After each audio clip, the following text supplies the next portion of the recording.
Rela habis-habisan untuk kampanye, juga rela tinggalkan dunia keartisan demi menempuh karir baru di dunia politik.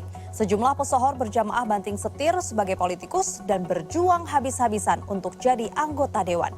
Macam-macam motivasinya, tapi selalu terucap ingin melayani rakyat. Apakah memang sebegitu menggiurkannya menjadi anggota dewan demi populer atau fasilitas yang fantastis? Kami telusuri fenomena ini dan berikut faktanya.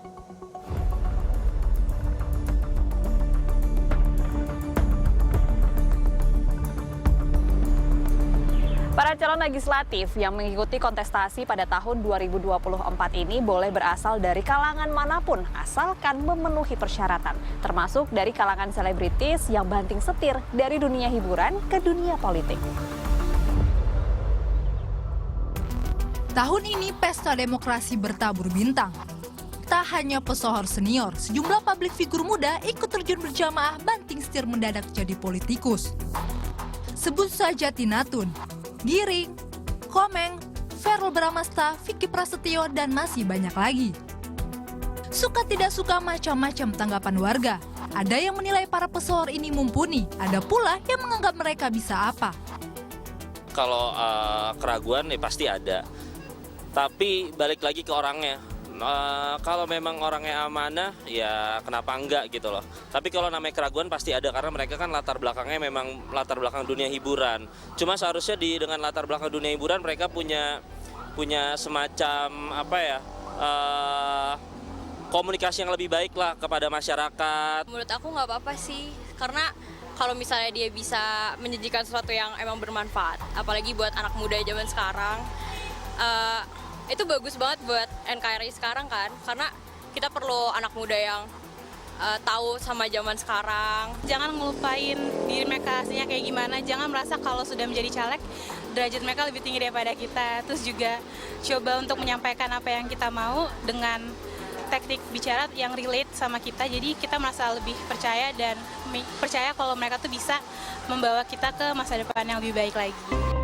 Hari pemungutan suara pun sudah terlewati, hanya tinggal menunggu waktu kini mengetahui siapa yang lolos melaju, siapa yang gagal.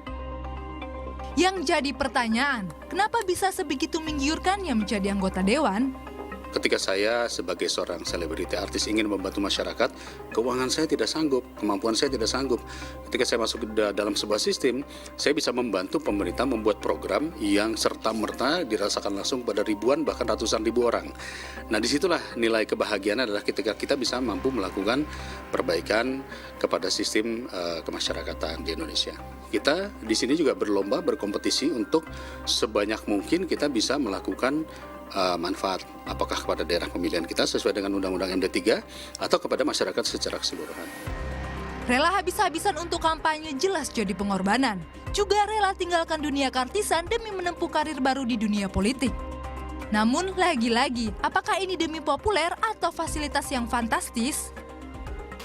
Tidak hanya mendapatkan gaji dan juga tunjangan dengan jumlah yang sangat besar nih Good People. Namun para anggota legislatif di DPR RI juga mendapatkan sejumlah fasilitas dari negara.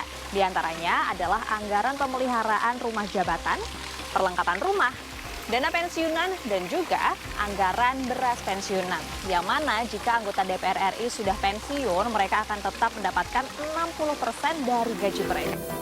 Dalam surat edaran Sekjen DPR RI tentang gaji pokok dan tunjangan anggota DPR RI, juga diatur dalam surat Menteri Keuangan. Gaji dan tunjangan para anggota dewan bisa mencapai puluhan hingga ratusan juta rupiah per bulan. Selain gaji pokok, terdapat sejumlah tunjangan yang didapatkan tiap bulannya.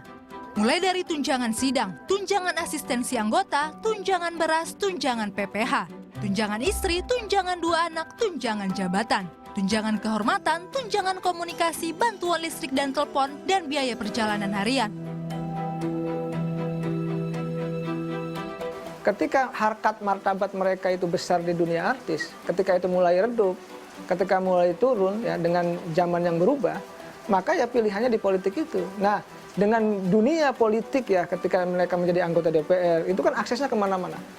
Akses bisnis ada, akses tambang ada, akses apapun, akses luar negeri ada, bisa. Artinya dalam konteks jabatan itu ketika mereka mewakili katakanlah di DPR ya punya akses-akses bukan hanya dia tetap terkenal, tapi dia juga bisa mengembangkan bisnisnya dengan jabatan itu, lalu mendapatkan fasilitas-fasilitas yang oke. Jadi katakanlah duduk diam aja dapat duit gitu dalam konteks di parlemen.